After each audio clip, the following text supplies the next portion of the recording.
Session mixtape. Another ATN Genius Boy collaboration. Let's go. We dealing with hidden assassin, silent killers. Hidden assassin, silent killers. With hidden assassin, silent killers.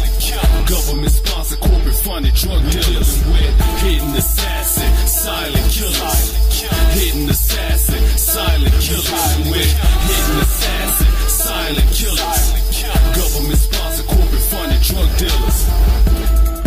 Wake up. Y'all better unplug from that matrix, man. See the world for what it really is. You know what I'm saying?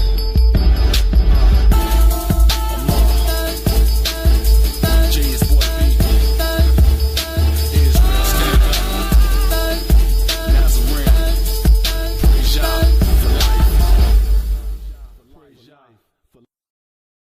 The conventional therapies for medulloblastoma is one of the true success stories of pediatric oncology in that it allows a curative potential in over 75% of patients that May I interrupt you just real briefly? Because I saw some of the children that were cured by this treatment. I saw them. They were mentally retarded. They couldn't talk. They couldn't speak. The cancer supposedly was cured, but the child was a vegetable.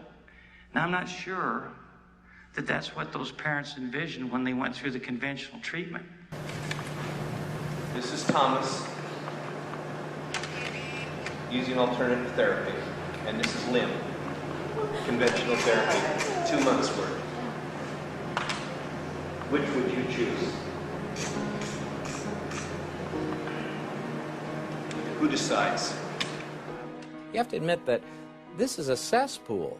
I mean, the FDA is not some pristine, beautiful palace where everything is crystal and everyone is spick and span. The only thing that people are allowed to see, they see a big sign, and the sign says, FDA, we defend the public health. And of all the lies that are perpetuated to the American public, that one's the biggest. We have a serious problem in our whole federal government. It's tremendously important for the members of the Congress to be sure that they don't antagonize in any way the people who give them the money, because they need that money for their next campaign. So we have a government that is beholden primarily to the special interest money that they get from special interests and their lobbyists rather than the people of our country.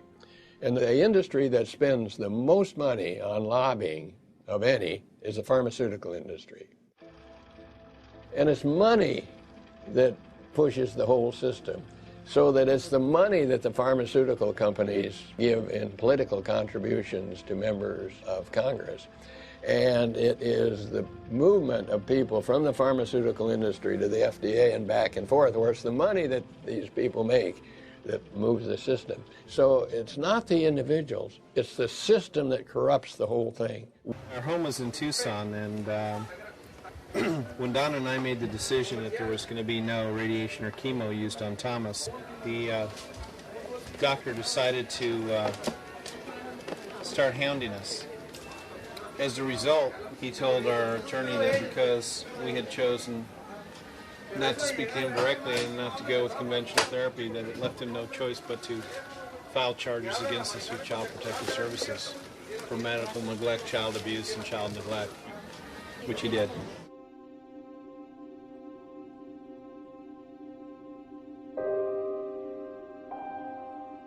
It is the consent form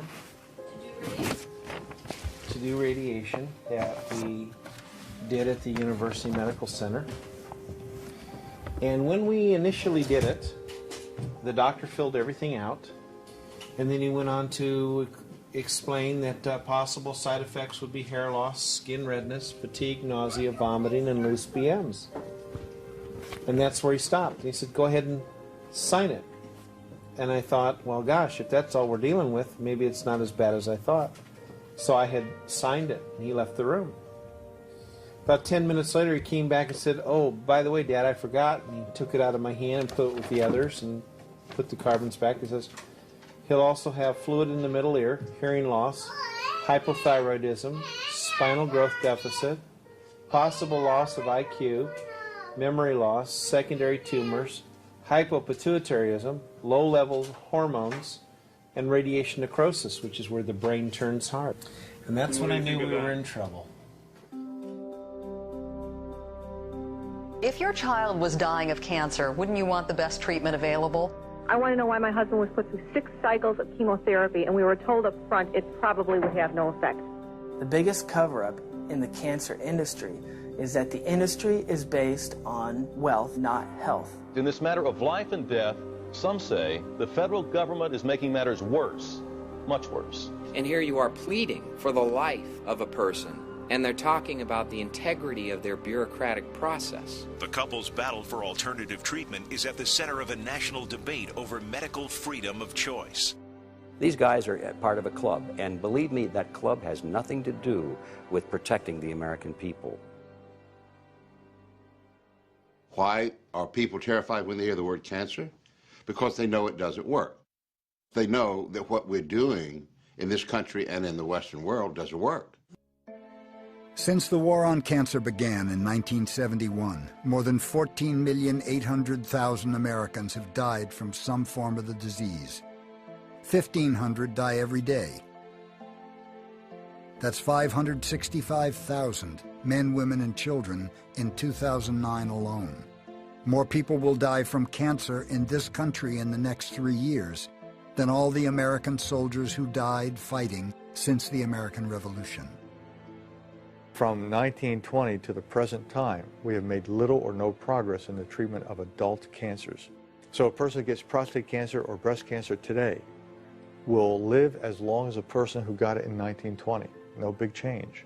With all the radiation therapy that we began in the 10s and 20s, combination chemotherapy in the 60s, immunotherapy that began in the 70s, PET scans, MRI scans, you name it, billions and billions and billions of research dollars that we've thrown into this whole area of cancer research and treatment, little or no significant progress in the treatment of adult cancers.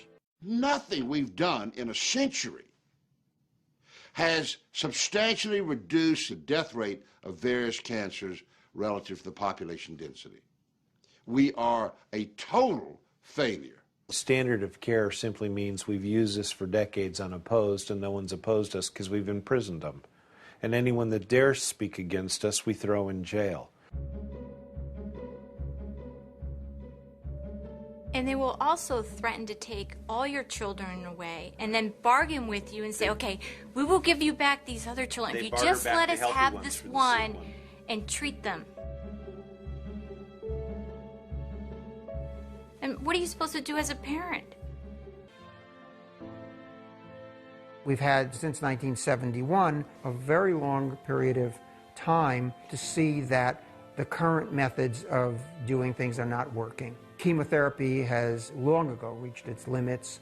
Surgery and radiation, although they become technically more refined, they only really work when you can get the tumor early and remove it, but the ancient Egyptians knew that. Conventional medicine doesn't know how to treat cancer. They treat cancer at the symptoms of it. They don't treat the underlying condition of it. Doctors will look at the lump or the bump, and they say, there is the cancer. That's defined as the cancer. And so then they will treat the lump or the bump. They will do whatever they can to get it to go away. They will burn it away, they will cut it out, or they'll try to poison it.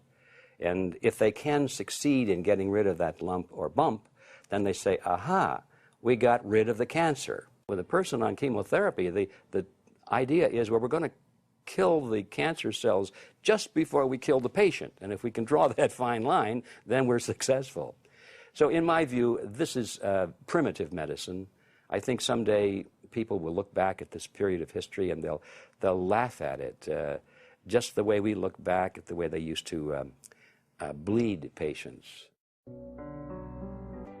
When I was a drug chemist, one of my first jobs was to design a tamoxifen derivative. Anytime you have to design a derivative of an existing drug, that means there's something wrong with the drug. And what we found in the lab was that tamoxifen was actually causing cancer.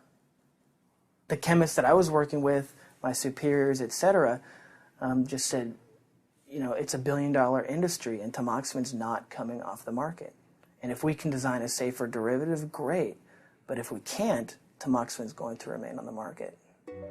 Multiple studies in the 1990s show that while tamoxifen reduces the incidence of breast cancer, it more than doubles the occurrence of uterine cancer.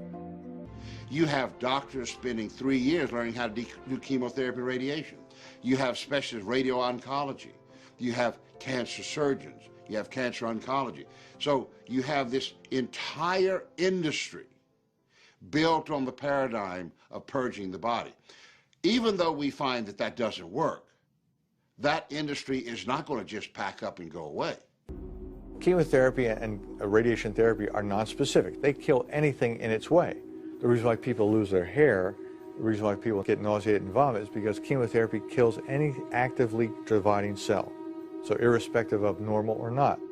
And if you think of it, it's like going in and doing an air raid, dropping bombs on a village to get rid of a pocket of rebels that are housed in a small area. The chemotherapies that it says right on there from the manufacturer has not been proven safe or effective for pediatric application. So my question is, if the guys that make it say, gosh, we don't know if it works and we don't know if it's safe, but we'll put you in prison if you don't do it, what's that all about? It's insane. You're the American Cancer Society. Don't you want cancer to be prevented in America? Instead, they end up on the side of the government, arguing that the information should be censored, suppressed, never allowed to reach the American consumer. Well, that speaks volumes, I think. And then you have to ask yourself, who does the American Cancer Society represent? Well, the answer with all nonprofit organizations is defined by where their financial support comes from. The American Cancer Society is one of the world's wealthiest nonprofit organizations. It has assets including land, cars, and cash totaling more than $2 billion. In order to finance this operation, the ACS has established a long history of partnerships with deep-pocketed corporations. And what is the upshot of that? The upshot of that is it costs on average about $1.6 billion for a single drug to be approved in the United States. That game can only be played by the largest monopolies on earth. So if you invent a drug, you discover an agent that has therapeutic utility, and you're in the scientific community out there, you can largely kiss that drug goodbye. We have an extraordinary story for you of a cancer doctor whose patients say he's performing miracles, but the government wants to close him down. Throughout the century, promising cures and therapies are met harshly by the AMA, the FDA, and the ACS. Scientists, including the likes of Nobel laureates Linus Pauling and Otto Warburg, are considered traitorous and their work labeled as quackery. Canadian research team has come up with DCA. They believe it's a cheap and simple drug that kills almost all cancers. You heard that right. The real story is, you can't have it. Not because it's unsafe, but because your blood's going to shoot out of your eyes, because it doesn't make any money. And in the U.S., the FDA has shut down all sites selling the drug. How do you take something that costs pennies a day and fit it into a system that at the end of the process is supposed to generate a drug that's going to make $2 or $4 billion a year for you? Can't be done. In November 2001, 2 years after his diagnosis, the Navarros are told Thomas only has a few days left to live. So then we had to make the decision to let him go. And it was very difficult. But he fought so hard. And so did we.